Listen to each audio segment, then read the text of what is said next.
ಹೊಳೆನರಸೀಪುರ ತಾಲೂಕಿನ ಉಳಿವಾಲ ಗ್ರಾಮದ ಐತಿಹಾಸಿಕ ಕಲ್ಲೇಶ್ವರ ದೇವಾಲಯದಲ್ಲಿ ಯುಗಾದಿ ಹಬ್ಬದ ದಿನದಂದು ಮಹತ್ವದ ಘಟನೆ ನಡೆಯಿತು. ಚೋಳರ ಕಾಲದಲ್ಲಿ ನಿರ್ಮಿತವಾದ ಈ ದೇವಾಲಯಕ್ಕೆ ದಲಿತರ ಪ್ರವೇಶಕ್ಕೆ ಇಲ್ಲಿಯವರೆಗೂ ಅವಕಾಶವಿರಲಿಲ್ಲ. ಆದರೆ ಈ ಬಾರಿ ಪೊಲೀಸ್ ಇಲಾಖೆ ಮತ್ತು ಕಂದಾಯ ಇಲಾಖೆ ಅಧಿಕಾರಿಗಳ ಸಮ್ಮುಖದಲ್ಲಿ ದಲಿತರು ದೇವಾಲಯ ಪ್ರವೇಶಿಸಿ ಪೂಜೆ ಸಲ್ಲಿಸಿದರು.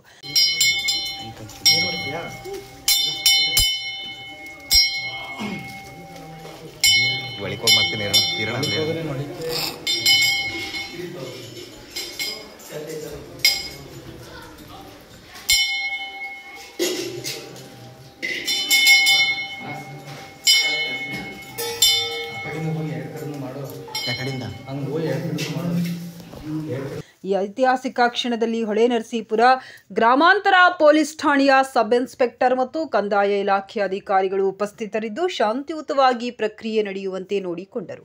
ದೇವಾಲಯ ಪ್ರವೇಶದ ಮೂಲಕ ಸಾಮಾಜಿಕ ಸಮಾನತೆ ಮತ್ತು ಸಮಾಗಮದ ಕಡೆಗೆ ಒಂದು ಮಹತ್ವದ ಹೆಜ್ಜೆ ಇಡಲಾಗಿದೆ. ಇಂದು ಊರಿನ ಜನತೆ, ವಿಶೇಷವಾಗಿ ದಲಿತ ಸಮುದಾಯದ ಜನರಿಗಾಗಿ ಹೊಸತೊಂದು ಮಾನವೀಯತೆ ಮತ್ತು ಸಹಬಾಳ್ವೆಯ ಸಂಕೇತವಾಗಿದ್ದು ಸಮಾಜದಲ್ಲಿ ಸಮಾನ ಹಕ್ಕುಗಳ ಕಡೆಗೆ ಬದಲಾವಣೆಯ ಬೆಳಕು ಮೂಡಿಸಿದೆ.